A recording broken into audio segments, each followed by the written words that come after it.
So today's topic is we are going to talk about heat-related illness in children. Heat stress is the medical term which is given to any child or any person, not necessarily child only, even an adult, who is exposed to extreme heat for a long time.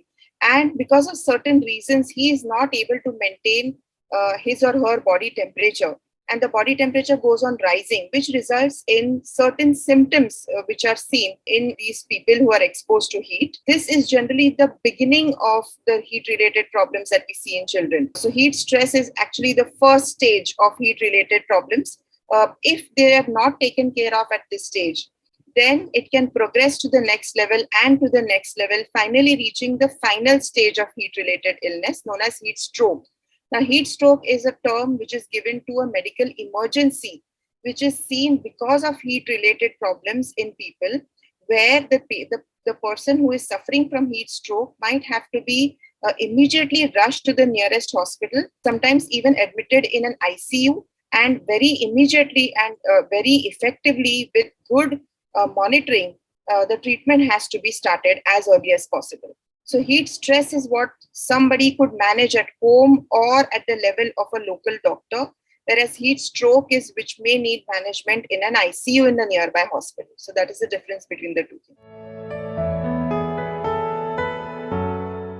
In children, heat stress, which is the first stage of heat-related illness in children, we see very vague symptoms. Now, these symptoms can be seen in many other diseases also. So sometimes it may be even overlooked by the parents as somebody who is just feeling tired, feeling uneasy, not feeling well, feeling giddy, feeling like constantly going back to sleep. Sometimes these children also have muscle cramps. They may have fever. They may have shivering. So it is very important in especially these months, April and May. And this year, especially when we are seeing almost like a very severe heat wave going on, that if a child has any of these symptoms, it's best not to ignore them. Don't just say, okay, you are just saying that you are tired and it's nothing very severe. And you're just saying you're feeling giddy. Actually, there is nothing. Drink a little water, you'll be fine. So I suggest that parents should not take these symptoms very lightly and always ask their child if there has been exposure to the sun. Suppose if the child has been going to school and has had a PT period, for example, he's been playing in the sun, and then he gets these symptoms, then they have to take it seriously and consider it as a part of heat stress and treat it as soon as possible. Whenever there is exposure to heat, what normally happens is our body, there is a heat regulating center in the brain. It is known as a place called hypothalamus, which is in the brain. Now that is calibrated to a certain level of temperature. So as soon as our body temperature starts rising, that part of the brain sends signals to the rest of the body. If the temperature is high, then we start sweating. So when we start sweating, what happens? The sweat takes heat from the body and starts evaporating. So when the sweat evaporates, our body temperature automatically goes down by 1 or 2 degrees Celsius. Now, why are heat stress related problems seen more commonly in children is because by the time the child starts sweating, the core body temperature is already a little higher than what temperature an adult would start sweating. The reason for this is that his brain, the temperature regulating center, is not so well calibrated. The calibration is better only after about 10 years. So first 10 years, the child may keep on getting exposed to heat, but may not start sweating as early as an adult would start sweating. The other thing that we see in children is the amount of sweat that they can produce is also lesser. So that's why without adequate sweat, their body temperature cannot be cooled down so well. The other thing that we see in children is that they start feeling thirsty only when they're about 2 to 3% dehydrated. So we have to keep on reminding our children after about 15-20 minutes or half an hour every day that go drink a little water, because the child may not even feel thirsty even if he is exposed to heat. Unlike what we would do, we would automatically keep on drinking more water. So now if this child who gets a heat stress, if he starts vomiting, now he's already getting dehydrated, he's exposed to heat. If he starts vomiting, he will get even more dehydrated and he will progress in the level of heat-related illness. From heat stress, he may progress to the next stage, and then he may progress to heat stroke. So that is what we really don't want this child to go into. So it is important that we understand that even if adults and children are equally exposed to heat, it is the children who are going to get more severe form of symptoms of heat-related illness than what are seen in adults. But of course, each and every one of us has to be equally careful. If your child has any symptoms of heat stress and you know that there has been an exposure to heat, it is very important that you keep your child in a cool environment. Especially I have seen if this child is getting fever and starts shivering, then the parents do exactly the opposite. They switch off the fan, they put more warm clothing on the child because he's shivering. And can you imagine that that is only going to worsen the situation? So even if your child has a little bit of shivering, do not put any warm clothing on him. In fact, remove all tight clothing. Make him wear loose clothes, breathable clothes such as cotton clothes. Then it is very, very important to give him a lot of water to drink. And if possible, even a little cold water is fine. If the child starts getting fever, in fact, if you visit your doctor, you will notice that if the doctor suspects heat stress, then in fact, he will put a cotton towel in cold water and immediately wrap the child's body with it. This helps in getting the temperature down much faster. And when the temperature is brought down, then the bad effects that high temperature can have on the internal organs of this child will be minimized to a certain extent. So what can be done by the parents, apart from precautionary measures, which we will be talking about, is at that time to make him wear loose clothes, breathable clothes, to make him sit in a cool and dry place, switch on the fan, if possible, switch on the AC also, give him a lot of water to drink. If possible, also give water which contains salt and sugar, so something like a electral water, glucon C, that is also fine to give to your child. Don't immediately make him drink the whole of it because he's already feeling a little nauseated, but 4 to 5 sips every 5 minutes, he can keep taking till he starts feeling better. If the symptoms continue, if the symptoms worsen over the next 1 hour, then he should not be waiting at home. The parent should immediately take him to the nearest doctor, because this is when to see the doctor. But the parent should also know when is it that they should not even visit the doctor, but immediately pick up their child and reach the nearest hospital. So we call these as red flags of heat-related illnesses.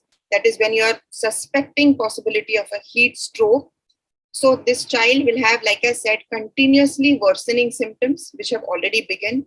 Second is more than 1 hour is over and you have done everything. You have given water to drink and all the other measures which we mentioned earlier, but the child is not getting better. Third is if there is any kind of altered sensorium. In medical terms, altered sensorium. In layman terms, it is when the child is drowsy, very sleepy, or there is some confusion. He's not like usual. He is not able to talk properly. He's not responding properly to your questions. So any kind of mental uneasiness that the child is facing, and if it goes on increasing in spite of hydrating the child well, or if his body temperature is more than 104 degrees Fahrenheit, these are the 4 points where the parent should quickly pick up their child and take him to the nearest hospital where emergency facility for treatment is available.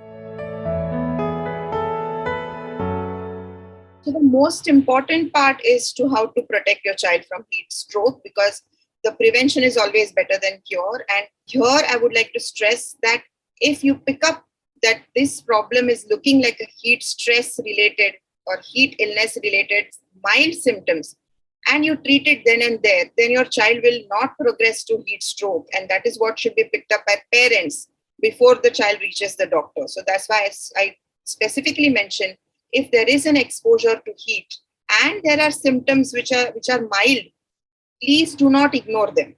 Take proper actions and prevent this child from getting dehydrated, or prevent this child from getting into a confusional state or from getting into a very high fever.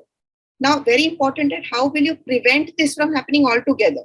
So what the parents as well as the teachers in the school, as well as sports teachers are always told in these seasons when there is a heat wave, is that please do not expose the child to afternoon sun, which is directly overhead. Now, that is the worst time to be outdoors and to be sweating and playing in the outdoor sun. So, if at all some activities are required outdoors, they could be done in the morning or later on in the evening.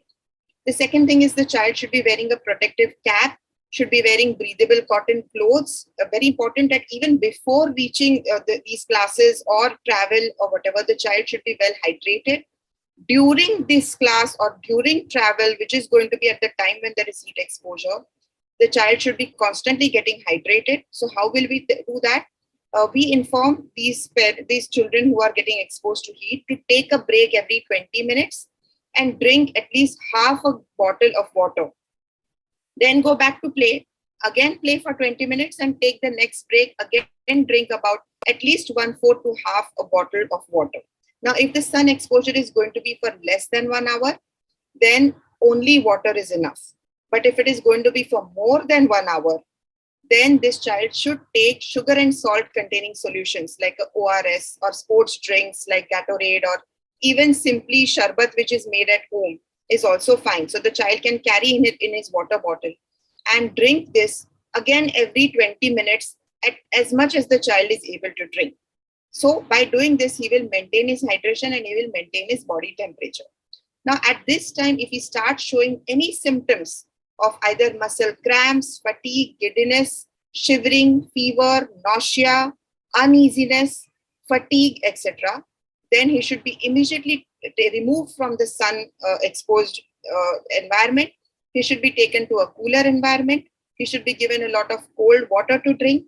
He should be made to wear very light clothes. If there are any tight clothes, then they should be removed. If there is a tight helmet or something, it should be removed.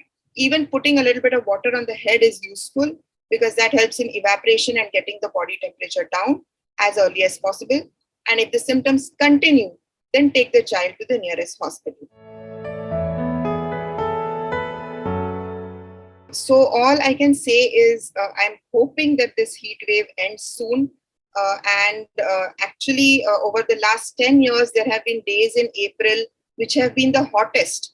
I don't know how May will be, but I'm sure it is going to be hotter than what it was in April. So please take all precautions, stay indoors, especially in the afternoon. Keep drinking a lot of water. Take care of your children who can be exposed to heat and suffer. Plus, May is the time of vacation, so many people will be traveling. And during travel, do not forget to keep yourself well hydrated.